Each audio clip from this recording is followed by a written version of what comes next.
Até agora dedicamo-nos a simples análise DC referente a alguns circuitos polarizadores para transistores. Nessa análise determinar o ponto Q é importante para circuitos amplificadores, contudo na eletrónica digital ou em eletrónica orientada para comando e automação, o uso de transistores em modo de corte ou saturação é mais comum. Nesse caso o circuito polarizador vai ser dimensionado para funcionar permanentemente em saturação ou corte. Com o transistor em saturação, VC é praticamente 0 volts. Vamos assumir, nessas condições, que é mesmo zero. Repare que quando assim for, a corrente de coletor é máxima. Vamos designar essa corrente de coletor como sendo corrente de saturação. Repetindo, corrente de saturação é a corrente de coletor quando VC é a zero. Para projetor um transistor em modo de saturação, e assumindo que a corrente de coletor é um requisito do projeto, o que o projetista tem de fazer é dimensionar a resistência de base que implique do lado do coletor obter a corrente de saturação. Ora, isso é fácil. Primeiro determinamos corrente de base de saturação, a qual é obtida dividindo a corrente de saturação do coletor pelo ganho do transistor. Depois já podemos obter o valor da resistência de base. Como? Pela lei das malhas, logo a resistência de base vai ser a tensão de alimentação da base VBB menos a tensão VBE. Esse valor é depois dividido pela corrente de base, de saturação, obtida no passo anterior. E como se coloca o transistor em corte? Muito simples, desliga-se a tensão de alimentação da base, VBB. É suficiente que este valor desça para um valor abaixo de 0,7 volts. Desse modo já não mantém a polarização da junção base-emissor. A corrente de base vai para zero e, por consequência, a corrente de coletor também será zero. O transistor está em corte. Mas o que acontece se, por exemplo, a tensão de alimentação da base descer, ainda que sejam uns 0,5 volts? Quer parecer que a corrente de base desce e o transistor deixa de estar em saturação, ou seja, o VCE será maior do que zero. Pois, é mesmo isso que ocorre. Mas, isso é fácil de resolver. Então explica. Já dissemos antes, que uma vez atingida a saturação, mesmo continuando a aumentar a corrente de base, nada se altera na corrente de coletor.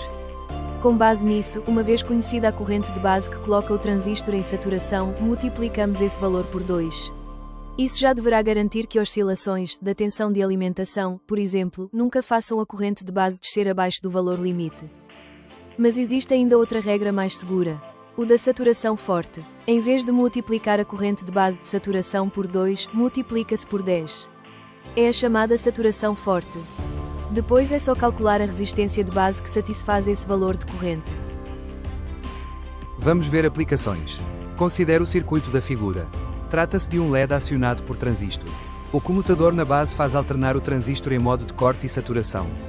Se em off, não há corrente de base e o LED vai permanecer apagado.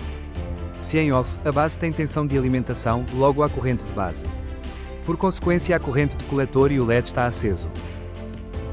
Uma variante. Em vez de um LED, temos a bobina de um relé. Com isso é possível comandar cargas de maior potência. Por exemplo, um motor ou uma válvula. É muito utilizado em automação. Agora o esquema da figura mostra uma porta AND simples. São dois transistores em série. Para que haja corrente na resistência de emissor, ambos os transistores têm de estar em saturação. E, para ser assim, as bases têm ambas que estar em nível alto. Basta que uma delas esteja em nível baixo e já não haverá corrente na resistência. Consequentemente, o terminal de saída estará em nível baixo. Neste outro exemplo, temos uma porta OR. Estando um dos transistores em saturação, seja ele qual for, o LED estará aceso. E este exemplo, o que será? Vamos analisar. O ponto de saída, colocado no coletor do primeiro transistor, estará em nível alto se ambos ou um dos transistores estiver em corte, logo, combinações 00, 01 e 10 fazem com que a saída seja 1. Para ambas as entradas em nível alto, os transistores estão em saturação. Nessas condições o coletor do primeiro terá aproximadamente 0 volts. Logo para entradas 1, a saída é 0. Portanto, trata-se de uma porta NAND. Para terminar, transistores projetados para trabalhar em corte e saturação, também muitas vezes dito, para trabalhar em on e off é o uso mais comum destes dispositivos em automação ou em circuitos digitais.